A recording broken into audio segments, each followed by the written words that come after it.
All right, I want to welcome everybody today to an amazing conversation at the Cars Booth Live around diversity and inclusion in the automotive industry. This has been a really unique year at NADA as there's been a lot more conversation than ever, a lot more energy than ever about this topic. We have a panel of I call you troublemakers in the most dearest terms to me, because a troublemaker, in my opinion, is someone who goes past the no trespassing sign that actually isn't there. It's an imagined no trespassing sign, and we're willing to talk about things that are difficult, and more than talk about it, these are people who are actually taking action in their organizations and encouraging and leading others to do the same thing. So welcome to everybody on the panel. I'd love to start by giving you a chance to introduce yourself, talk about your company and what your position is, and then we'll start the conversation.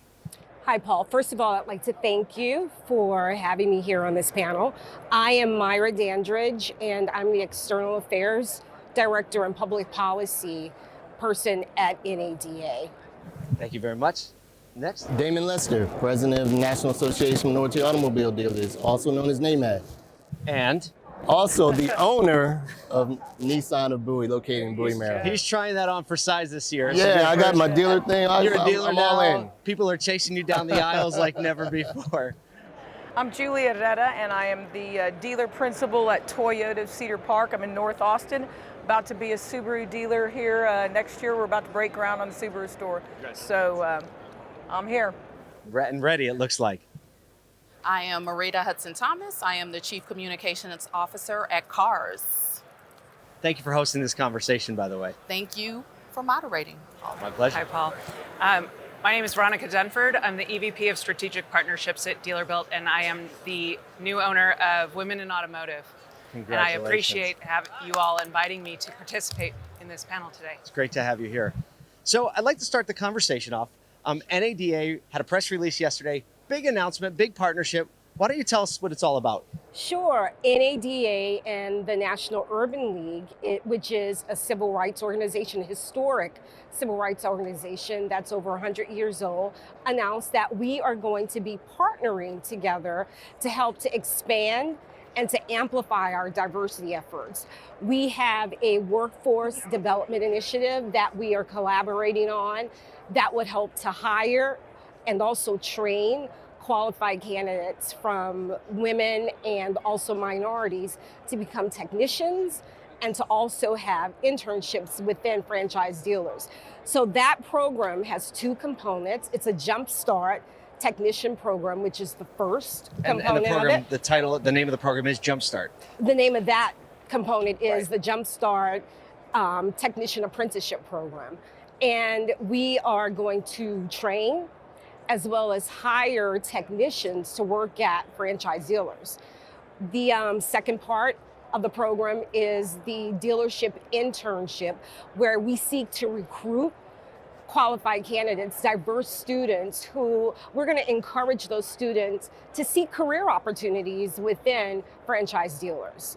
So it's two parts to the program. We are completely excited about it. We understand that there is a significant shortage in technicians. So we're hoping that this is going to help. And I can also tell you that the NADA board of directors, as well as our executive leadership, is putting their full support and commitment behind this. So we're really serious about it. We think that it's a path forward to helping to create more diversity within the industry. That's amazing. I mean, that is something that is addressing problems that we talked about anyway in the industry. Yeah. And this partnership really acknowledges that there is a whole entire underdeveloped talent pool that we haven't even courted, right? And now the intentionality of this courtship and this development program, I think, is going to be a major win across the board. Damon, with NAMAD, you spend a lot of time focusing on developing those that aren't in the industry, into the industry, and developing current leaders into managers, GMs, owners. How do you think this is going to impact the efforts that NAMAD's already been doing? I think it's a good start. I mean, look, access and opportunity have always been a challenge for minorities to get into the industry from a historical standpoint. And so this is a good jump start, a good step forward in order to try to create a pathway, to give and give opportunities to some individuals who may not have been aware of our industry. And the lack of awareness has always been an issue for us as well. But technicians is definitely a need. We all need them from lube techs, and now as we're evolving into this electric vehicle realm, we need technicians to be able to adapt to this new world, a new paradigm of change within our industry. So it's a good program to start. You know, this reminds me, so I was visiting your store just about a month ago, and who's the young lady, the oil change tech that you introduced me to? Ayana. So Ayana's making it big time now. So Ayana came from like an instant oil change, and she walked in and she was like a ray of sunshine that came into the room when we met her, and she was so passionate about what she did. And I was like, you need to introduce everyone who buys a car to Ayana, who is really excited to service their car. Like she's gonna run a department one day. That's awesome. We're actually, when people buy a car, and if she's working, we do have her come out and introduce herself and say, hey, this is the individual who's going to be working on your car when you come in. And that person-to-person interaction has definitely helped us. Great suggestion by you all about bringing that forward for us, but it's helped bridge that gap because people don't never know who their technician is, or they can never see it's like the mysterious man working on a car or a lady working on a vehicle. But by bringing that person-to-person connection there, it has definitely helped, and it raises her spotlight, making sure that she's a value add to the organization. It also helps the customer too, right? To know that they have a person a face that they can put forth to, that they know that that's going to be repairing a vehicle. So it's helpful. I think that highlights a big point, and that is that we aren't focusing on diversity and inclusion because like it's something we have to do, right? It is a moral obligation to do, I believe. And it also is like really roping in an entire group that we haven't focused on. Like you have been very intentional about it, which is when I was in your store, I was like, it was like a slap in the face when I met her. I was like, she was just hiding somewhere, right? In a quick lube change, and all of her friends now have moved over. Damon's just pillaging that place. But the reason is because she showed up, you cultivated it, and now you've just highlighted the talent that was already there and you gave it opportunity. Speaking of technicians in the back of the house, you probably are hiring a few technicians right now. We are. We're always hiring technicians, Always. And I appreciate the program that's being put together. Those are the types of things that we're doing as dealers in-house. We can get together and talk about best practices and see what we can learn from each other, because the technicians, I think we're up to 83 technicians in my store right now, and we work with 4 local high schools. I have 16, I think it is, or maybe 17 by now, technicians that came from local high schools. And I love these kids. They're very bright, they're left brain, they're analytical. Your technicians dot every I, cross every T. They're a little quieter. We like to say they're less retail and more detail. So these kids, many of them are kids of color too. So I love bringing them in, putting them on a career path, showing them what they can make in year 2 and year 3, keep getting them trained, and it's fun to watch when they're buying their first new cars and their first new houses, and they're very proud of what they do every day. We have to have them. The back end of the store, as everybody knows, that's how we pay our bills, so excited about the program. It's never been a better time when it comes to the ports of fixed ops, for sure. That's true. We can rely That's on true. it. Yeah. After we get down the line, then I'm just going to open it up for a free flow. Right before we started, I was like, I don't like it when we just go down the line, and here we are going down the line. But there's really a relevant narrative going down the line, so I'm just putting that out there. Marita, I want to talk about something that you're very, very passionate about. You talk about the importance of it starting at home, actually taking tangible action to all the talk, because everyone can make a post, everyone can say, I support it, sign off, right? That doesn't actually do anything. Right? So talk a little bit about your passion there. I know, Paul, you've heard me say many times, and Damon has probably heard me say this as well. You know, it's not about putting a black box up on social, right? It's not just about writing a check to an organization. It's about being really intentional about doing the heart work. This is work that you have to lead with your heart, and you have to start within your own walls. So at Cars.com, I tell this story all the time. Alex Vetter, our CEO, 5 years ago, I'm interviewing with him, and I'm in his office. And part of our conversation, before I even step foot in the door, was about diversity, equity, and inclusion, and how we drive representation within our walls, within our own business, right? And so we're never there. We're never at the end. But in this 5 years, CARS already had a foundation. CARS was already building a foundation. Alex said to me, we're working on pay scale, equitable pay across, no matter your ethnicity, no matter your gender. So that was already a program that was in place at CARS when I stepped foot in the door. The second thing was working on ethnic diversity, working on gender diversity throughout the entire organization, from our board of directors to our leadership team, all the way down. I am really happy to say we have 3 women on our board, 2 of which are Black women, one of which is Jenell Ross, who is the owner principal of Bob Ross. She's a force to be reckoned with, She by is the a way. force to be reckoned with, and the only second generation Black dealer. Wow. Like, let's think about that. The only one. It's only 265 Black dealers, 1,200 minority dealers, but the only one. And at the executive level, I'm really, really proud. I was promoted to Chief Communication Officer, a role that was created for me at CARS, our Chief HR Officer, and now our Chief Legal Officer, just announced on Thursday, all African Americans. And so we have talked the talk, and we have increased our diversity at every level, all the 5 years that I have been at CARS, and they have been doing it since Alex took over as CEO. So I think you have to work within your walls first, because we sit at the intersection of both automotive and technology, 2 industries that are not diverse, right? So how do you go out and preach the good word if you're not doing it? You said, we have talk to talk. You didn't finish the sentence. You've also walked Walk the the walk, walk. right? Which is Talk the talk and walk the walk. and walk the walk in a tangible, visible way. In an actionable way, yes. In an actionable, right. So there's a lot of talk about collaboration around technology in the industry these days. Everyone's saying, hey, we need more access to data, your data and my data, and your innovation and my innovation. But this really is the same principle. Like what you're saying is to do the things and then share how you did it, right? Because there's some hesitancy, or there's some, maybe not hesitancy as much as like, I don't know what to do next, right? I don't know how to actually take the tangible physical step.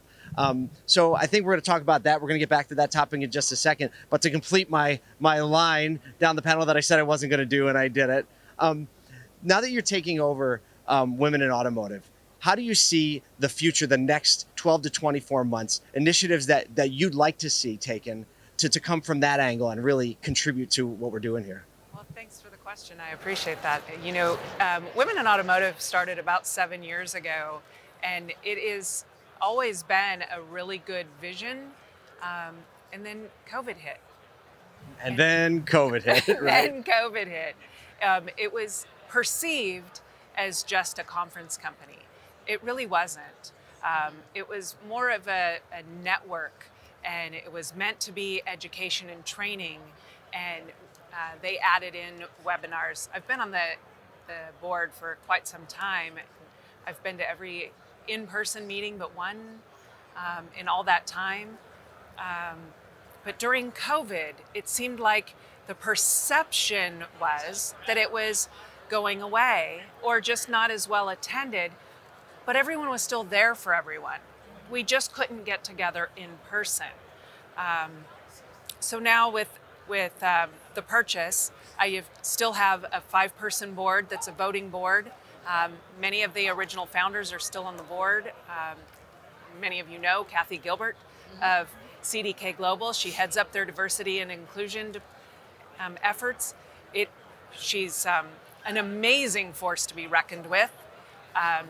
Our efforts going forward, in just the 48 hours since the news broke, we are going to be partnering with Driving Sales for reach and engagement, and also adding in their HCM platform for training, for leadership, for accountability, for scorecarding, and to bolt that onto our mentorship platform.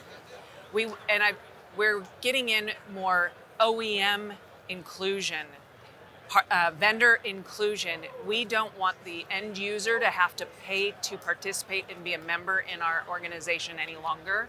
We want it to be a place that anyone and everyone can come for the difficult conversations, for the training they want, for the place they need for support, that they don't feel comfortable to go to their boss or their peer when they're struggling or they want to take it to the next level. I mean, COVID hurt all of us, everyone. How many people do you know that either took their own life or are struggling from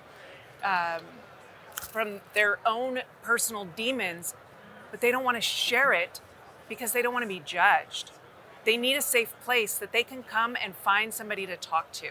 We're going to be that place they can talk. You know, we're going to be those that, as I refer to anyone that knows me, I'm a walking HR free zone. So we're going to be that place they can come have those conversations and get that help or that community. We're going to be that community for the industry, that for men and women. You know, it truly has been a boys' club for so long, and I'm sorry to be on my soapbox, but men don't want to talk about, you know, we really do want to support these women, but I don't want somebody to take my man card away. How do I cope with it?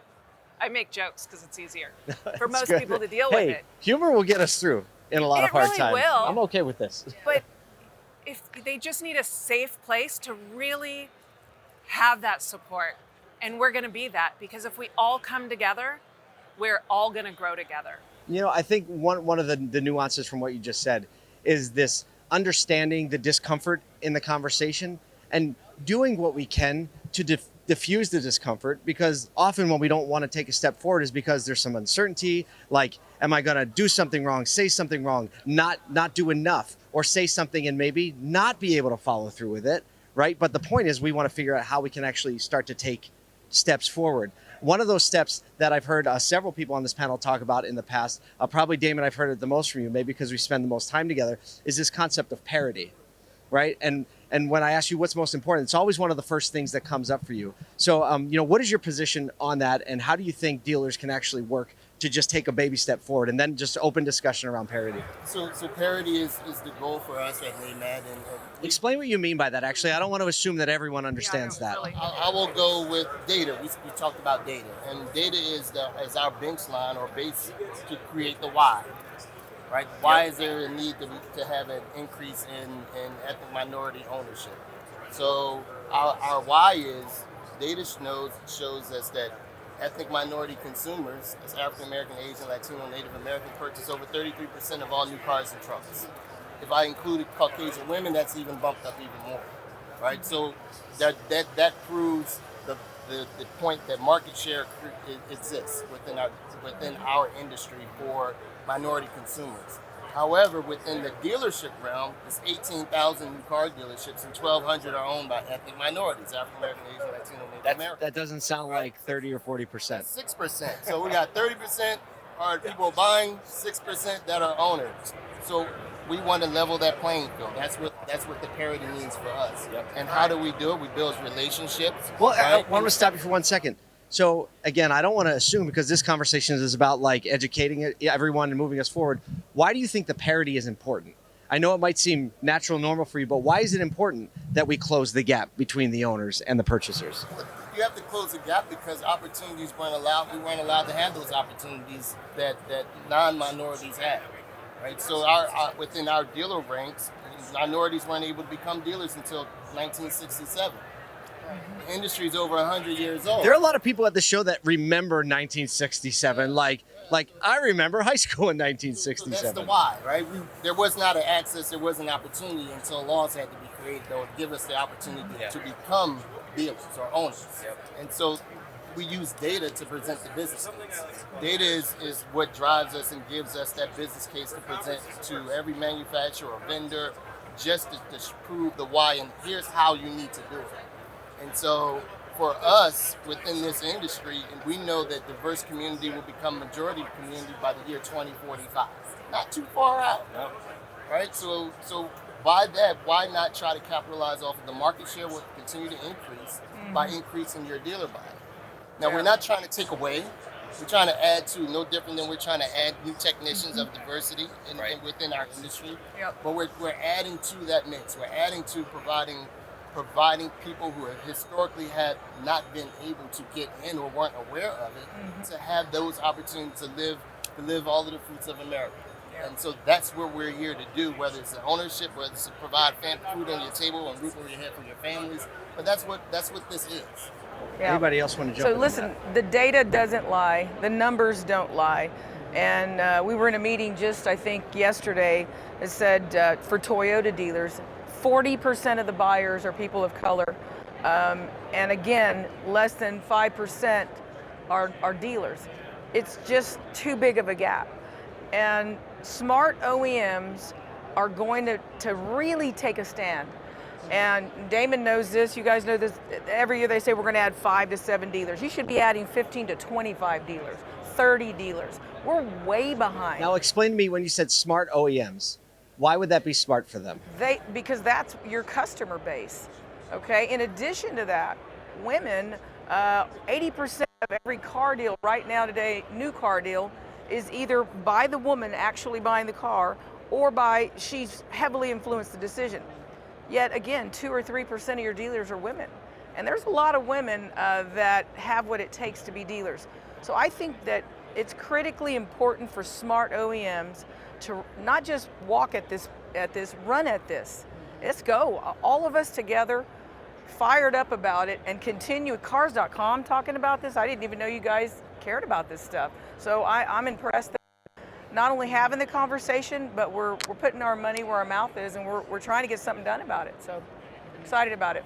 Yeah, and I want to add to that. I think what it's going to take is all of us working together, right? So it's going to take the associations, NADA, NAMAD, Women in Automotive. It's going to take the dealers. It's going to take the partners like Cars.com. It's going to take the manufacturers to all work together towards a common goal, right? How can we all come together and say, this is the goal, and we're going to all drive it together?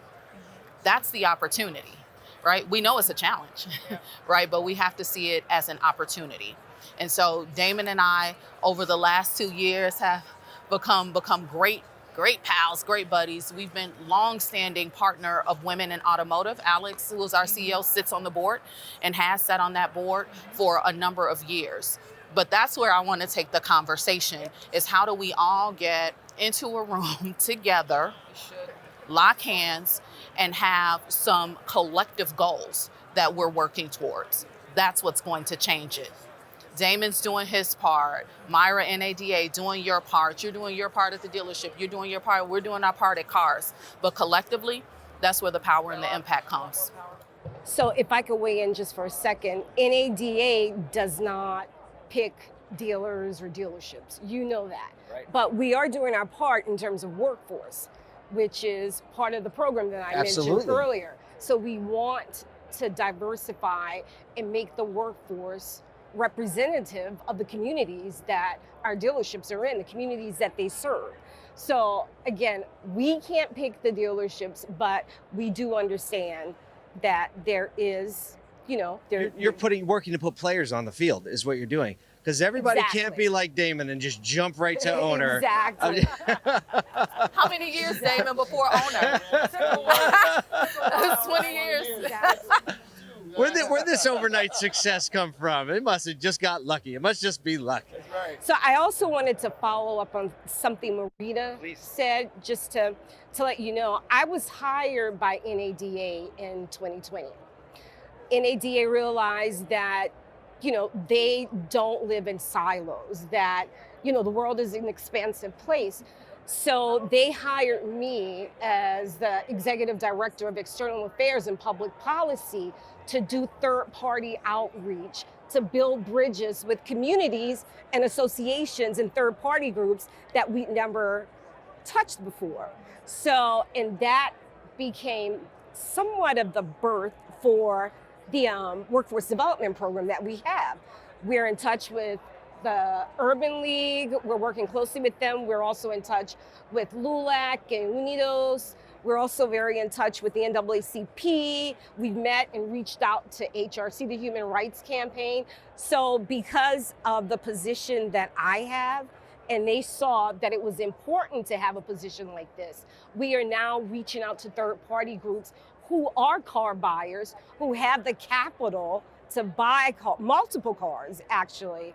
So I think that, these things come in incremental changes and steps, and NADA thought that I could, help to make those steps and reach out to different groups, which is what we're doing. I think that really does. What was the I said we're just saying we need to get in a room, girl. We need to have this discussion Well, see, again together. and that's the point of this, That's what because this- I guarantee you, That's like the just the point. way you said, like you didn't understand what cars was doing, I guarantee you there are thousands of people out there that are like, oh, there are other people thinking meaningfully and talking and doing, like that is why the conversation matters so much, to connect the people, because you realize a lot of people are already moving in a direction with this, and this is just going to really unify and get it going in the same direction. Automotive. Extending the conversation, amplifying the conversation. Yes, exactly. However you can.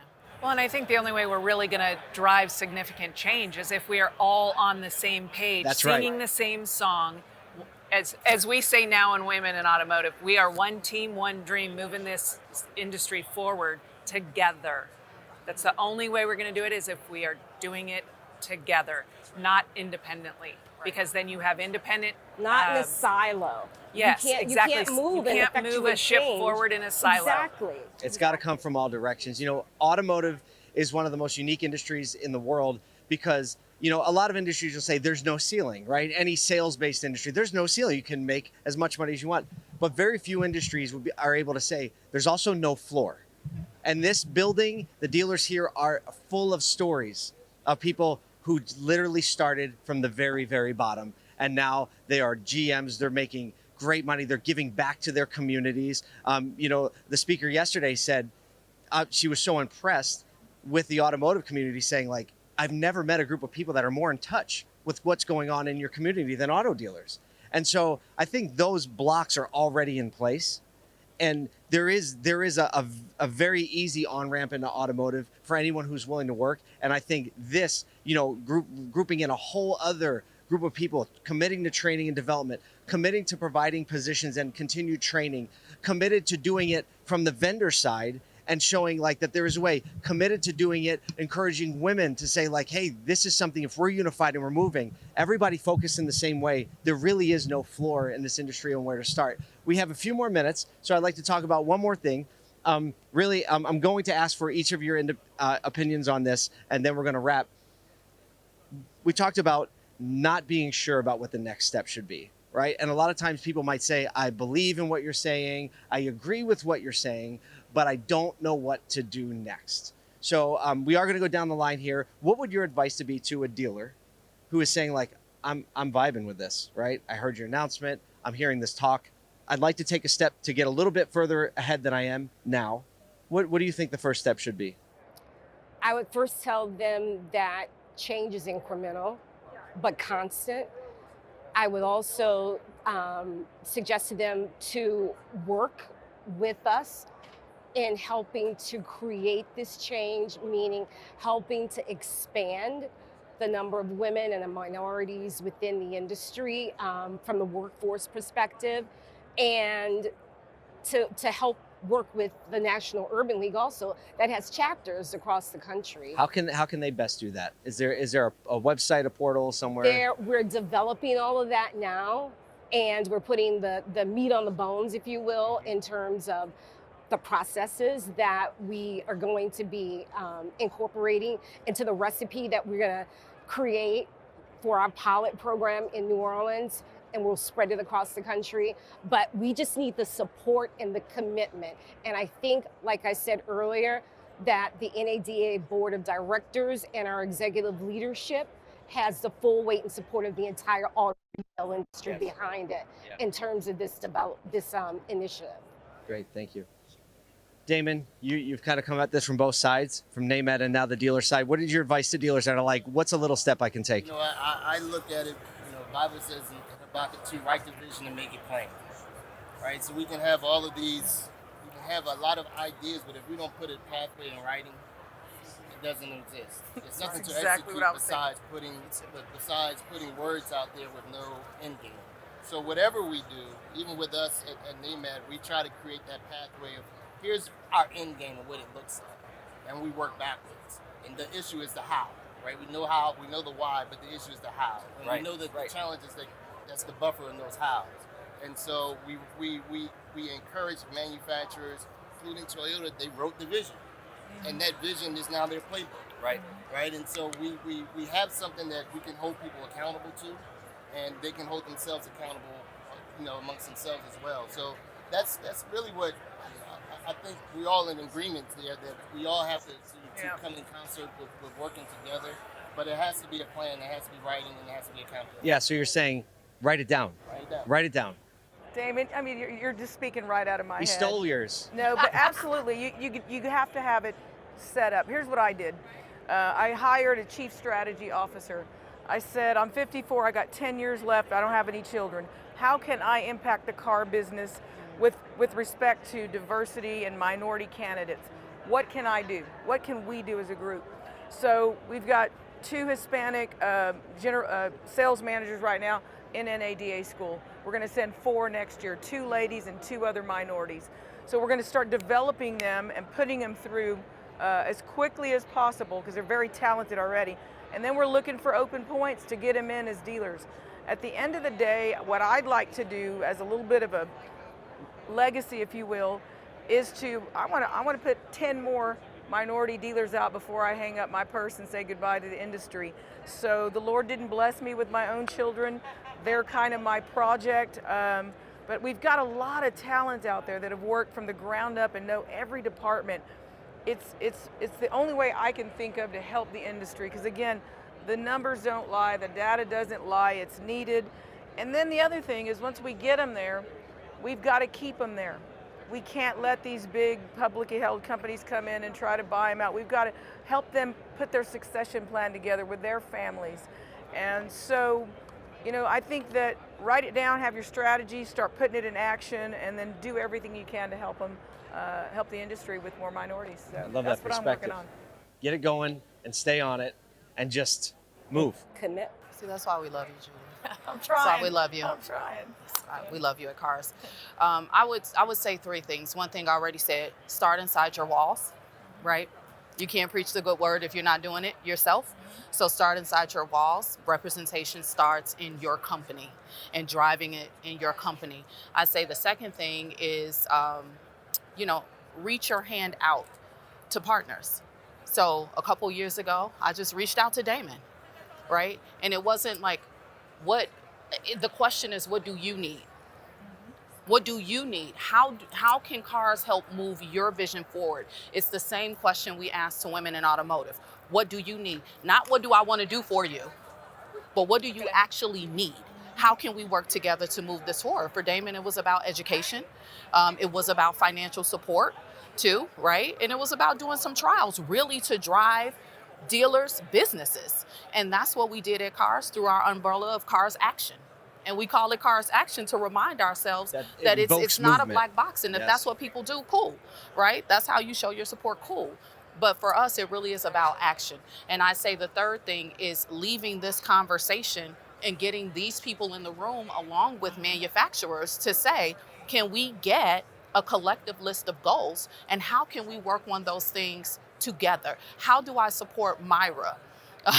And the National Urban League program. Who are the dealers that I know? How can we help? How can I support, right? And I know, Julie, we did some support of your store for, International Women's Day. Yes, we did. So it's really about how we can help, how we support, get in the room together, let's put some collective goals on paper and take action. Yeah, common theme here. Yep. You get the last word. I get the last word. What? Oh my God. Finally, I get the Well, last I get word. it from both sides, because I'm not a dealer, but I service hundreds of the largest dealers across the country. And that's just a blessing.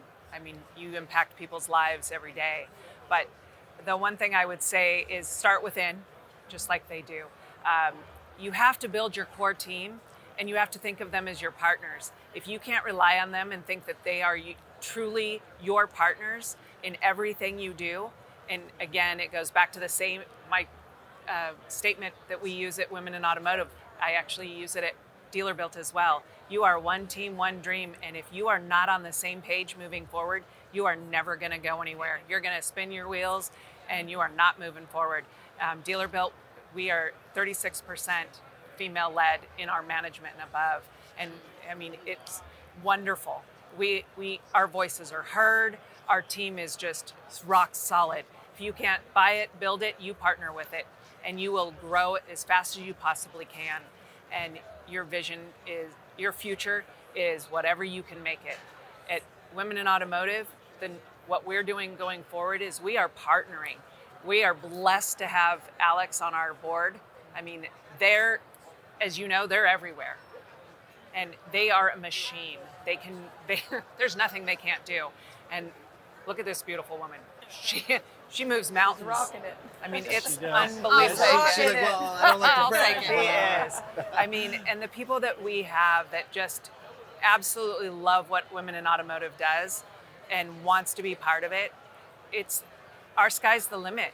But we are absolutely going to move this industry forward with what we want to do. But it is going to be a community of people that want to contribute to it and that want to move lives forward. That's so great.